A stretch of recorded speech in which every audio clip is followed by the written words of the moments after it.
പിന്നെ ഞാനിന്ന് ചെങ്ങന്നൂർ അമ്പലത്തിൽ പോയായിരുന്നു കേട്ടോ. വന്ന വഴിക്ക് ഞങ്ങൾക്ക് കുറച്ച് ആറ്റുമീൻ കിട്ടി കേട്ടോ, കുറുവയും ആറ്റുവാളയും കേട്ടോ. നിങ്ങളുടെ അവിടെയൊക്കെ ഈ ആറ്റുവാളയ്ക്കും കുറുവയ്ക്കും എന്താ പേര് പറയുന്നതെന്ന് ഒന്ന് കമൻറ്റിൽ പറയണേ കേട്ടോ. അങ്ങനെ ഞാനൊരു പി സൗണ്ടൊക്കെ കേട്ട് ഞാൻ ഓടി ഇറങ്ങി റോഡിലോട്ട് ചെന്നപ്പോൾ എന്തുവാണ്, പച്ചക്കറി പോവുകയാണ്. അപ്പം വീട്ടിൽ കുറച്ച് പച്ചക്കറിയൊക്കെ ഇരിപ്പുണ്ടായിരുന്നു. എങ്കിലും ഞാൻ വിചാരിച്ച് വിലക്കുറവെന്നും പറഞ്ഞൊക്കെ ഓടി ഇറങ്ങി ചെന്നതാണ്.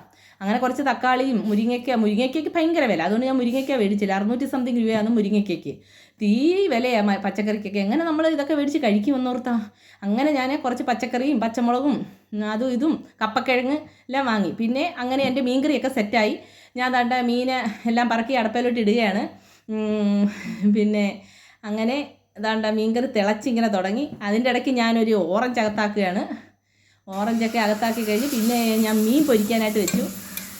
ഞാൻ എൻ്റെ കൊതി കാരണം 2 മീനെടുത്ത് അങ്ങ് വറുത്ത് കേട്ടോ. എനിക്ക് ഭയങ്കര ഇഷ്ടമായി ഈ കുറുവ മീൻ വറുക്കുന്നത്. അതുകൊണ്ട് നാളത്തേക്ക് വെച്ചിട്ട് ഞാൻ എടുത്തു. എല്ലാം സെറ്റായി. അങ്ങനെ ഞാൻ ചോറ് വിളമ്പുകയാണ്. ചീനി, മീൻ പൊരിച്ചത്, കുറുവ കേട്ടോ, കുറുവ പൊരിച്ചത്, ഇത് ആറ്റുവാള കറി വെച്ചത്, പിന്നെ നല്ല നല്ല സൂപ്പർ കഷ്ണം ആറ്റുവാള കേട്ടോ. ഇത് പയറ് മെഴുക്ക് പുരട്ടി. അങ്ങനെ എല്ലാം സെറ്റായി. ഞാൻ ഭക്ഷണം കഴിക്കാൻ തുടങ്ങിയാണ്.